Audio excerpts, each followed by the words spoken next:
I'm Rob Dansman, and this is The Better Semester, where I provide insight and actionable advice to parents of college students. I'm a nationally certified counselor and licensed clinical mental health counselor.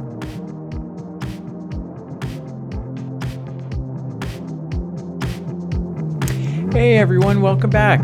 Let's talk about the elephant in the rec room. Yeah, we'll go with that. All right, it's summer. The bags have been dumped in the laundry room. The mini fridge is sitting in the garage. Your kid, your bright, capable, high-achieving kid is home from university. Maybe they're at an Ivy, maybe a top-tier state school in the Big Ten or the UC system. You spent the last decade optimizing their transcripts, curating their extracurriculars, and funding their launch into the American elite. But right now, you're not thinking about their GPA or their summer internship. You're looking at them, and you're feeling that cold, distinct pit of dread in your stomach. Because what you are seeing is not a phase, or is it? How are you supposed to know? You are noticing the drinking, or the weed, or maybe even pills, and it is far beyond what you'd consider typical college partying. They're not at college anymore. They're home. So let's be clear. I know the work hard, play hard ethos that defines high-achieving campuses from the Northeast to the West Coast. We expect a little rebellion, a little partying. We expect the occasional hangover. We have this romanticized with Animal House and old school of higher education where excess is just a rite of passage. But waking and baking on a Tuesday? Empty Tito's bottles in their recycling bin? A complete withdrawal from family life, masking behind a locked bedroom door while their bank account bleeds out from DoorDash and dispensary charges? That isn't a rite of passage. It's a distress flare. Today, we are going to tear down the mythology of the college phase. We are going to look at why our young men in particular are drowning themselves in substances. We'll outline the stark clinical differences between a heavy partier and a young adult developing a full-blown substance use disorder. Most importantly, I'm going to give you a robust, evidence-based blueprint. You have them under your roof for the next 90 days or so. We are going to use this summer to run an assessment. What questions do you ask? What behaviors do you track? And how do you know when it's time to stop writing the tuition checks and start looking at therapeutic intervention? All right, let's get into it. Here is the fundamental misunderstanding we have about high-achieving young adults today. We conflate academic pedigree with emotional resilience. We assume that because a kid can crush a calculus exam or secure a spot in a hyper-competitive fraternity, they have a coping mechanism that helps them navigate the modern world. They don't. And the data is screaming at us. We are in the midst of a crisis among young men in particular. Look at that macro environment. We have built an economy and a digital ecosystem that is uniquely hostile to their psychological development. They are looking down the barrel of graduation, staring at a hyper-competitive, structurally unforgiving post-grad job market. The entry-level job is vanishing, replaced by AI or outsourced to the gig economy. They are fed an algorithmic diet of doom scrolling and comparative inadequacy, and a culture that tells them they are simultaneously the problem with society and completely disposable to it. So what happens? The anxiety spikes, the existential dread sets in, and they look for a neurochemical escape hatch, or at least a way to feel a little better. When you see your son consuming massive amounts of high-THC cannabis, and let's pause here, the weed today is not the ditch weed of the 1990s. We were talking about 80 to 90% THC concentrations, dabs, and vapes that are physically altering brain chemistry and can even induce psychosis. When you see him consuming that or drinking himself to a blackout 3 nights a week, he is not partying. He's coping. He's avoiding. He is self-medicating. No, I'm not really a big fan of that term, but we'll go with it for now. He is trying to turn down the volume on the crippling anxiety of uncertain post-grad prospects. He's trying to numb the imposter syndrome that comes from being a high-achieving student who privately feels entirely unequipped for adulthood. But as parents, we make excuses. We say, well, his friends are doing it, or he goes to a big party school. It's the culture. We engage in what I call optimistic denial. We tell ourselves it's just college. So where is the line? What is the clinical distinction between a heavy partying phase and a budding substance use disorder? In the clinical world, we don't just look at the volume of the substance consumed. We look at the velocity of the consequences and the relationship with the substances. Here are the clinical differentiators you need to understand. Number one, the locus of control. A heavy partier, even a reckless one, can stop when the stakes are high. If they have a massive organic chemistry final on Thursday, the partier stops drinking on Wednesday. The partier can moderate their behavior in response to the external consequences. The student with a substance use disorder cannot. The drug dictates the schedule, not the syllabus. If they are missing high-stakes obligations, failing classes, getting fired from a summer job, missing family weddings because they are high or hungover, the locus of control has shifted from the prefrontal cortex to the addiction. Number two, the evolution of tolerance and withdrawal.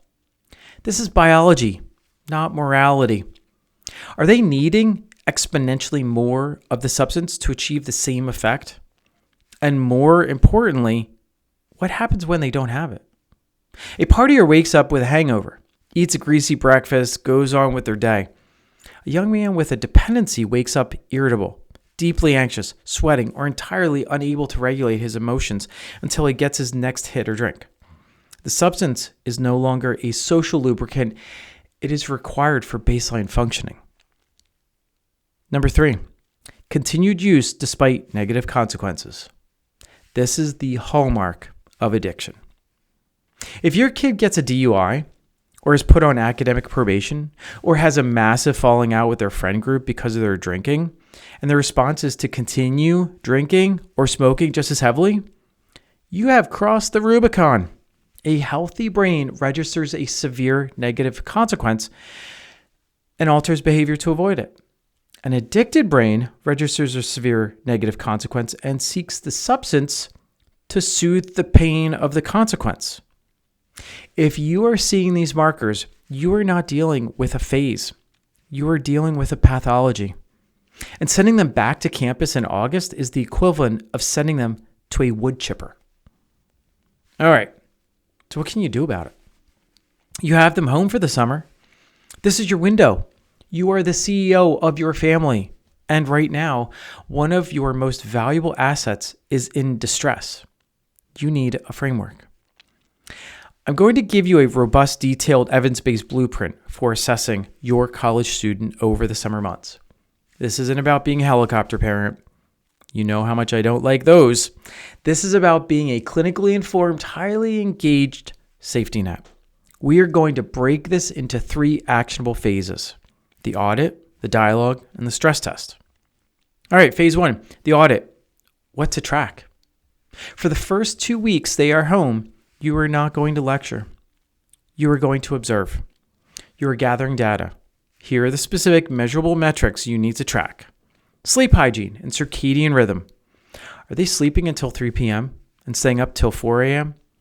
A deeply inverted sleep schedule is often the first physical manifestation of heavy substance use, particularly with cannabis and stimulants like Adderall. Track their baseline. The financial burn rate. You need transparency here. If you are funding their bank account, you have a right to see the ledger. Look for cash withdrawals, often used for drugs or buying alcohol or Venmoing people. Exorbitant delivery food charges at odd hours or recurring charges at smoke shops. High-achieving families often throw money at their kids to alleviate their own parental guilt. Stop funding the destruction. Next, the isolation index. Do they leave the house? Do they engage with high school friends, or are they exclusively communicating through a headset in a dark room? Substance use disorders thrive in isolation. If they are self-segregating from the family unit, taking every meal in their bedroom, that is a massive red flag. Okay, next up, emotional volatility and anhedonia. Anhedonia is the clinical term for an inability to feel pleasure in normally pleasurable activities. Do they still care about the things they used to love? If they previously loved playing tennis or going to the lake or talking about their favorite sports team, now they're entirely apathetic, except when they're high. Their dopamine receptors are probably being hijacked. Watch for extreme irritability when you ask simple logistical questions. All right, we're moving on to phase 2 now, the dialogue, how to ask. Once you have the data, you have to initiate the conversation. And here is where most parents fail. They lead with anxiety, which sounds like anger, which triggers defensiveness. If you walk into the room and say, "You're smoking too much weed, you're ruining your life, and I'm not paying for Cornell anymore," the conversation is over before it started. The drawbridge goes right up. Instead, we use an evidence-based clinical framework rooted in something called motivational interviewing. It's a technique designed to elicit behavioral change by helping clients or your children explore and resolve ambivalence. As a parent, you are going to use the OARS model: open-ended questions, affirmations, reflections, and summaries. Here's what it sounds like in practice. Open-ended questions. Do not ask yes or no questions. Don't ask, "Are you smoking today?" Ask, "Help me understand what a typical week looks like for you right now in terms of drinking or smoking. What does it do for you?" Let them tell you the utility of the substance. If they say, "It helps me sleep," or "It helps me stop stressing about my internship," that is the root issue you need to target. Next, reflective listening. When they tell you they are stressed about the job market, you mirror it back. It sounds like the pressure to secure a job after graduation is feeling completely overwhelming right now, and smoking helps you turn off your brain. The pivot? Then you ask the golden clinical question. What are the things you don't like about how much you're drinking or using right now? Force them to articulate the negative consequences themselves. You aren't interrogating them like a hostile witness. As much as it sounds like it, you aren't acting as their therapist either. You are acting as a consultant to their life. You are helping them realize that their current operating system is crashing. Okay, phase 3, the stress test. Boundary setting and contingency management. Observation and conversation are useless without boundaries. This is where the rubber meets the road for high-achieving parents. You have to implement contingency management, an evidence-based behavioral therapy principle that uses incentives and consequences to modify behavior. If your assessment reveals a budding substance issue, you must run a stress test before August. You sit them down and lay out a contract. It sounds like this. We love you and we want to support your education, but our job as parents is to keep you safe. Based on what we've been seeing, the isolation, the failing grades, the daily substance use, we don't believe you are well enough to return to an unstructured university environment. To write the tuition check for the fall semester, we need to see X, Y, or Z over the next 6 weeks. Okay, so what are the X, Y, and Z that I was talking about? Let's go with X first, or number 1, a complete cessation of use while under the roof. Cessation means stopping. If they literally cannot stop for a month to secure $80,000 in tuition, you have your answer. They are clinically dependent. Okay, number 2, or Y. Letter Y, not the question Y. Engagement in therapy. They must attend a comprehensive psychiatric and substance use evaluation with a licensed clinician and follow through with weekly sessions.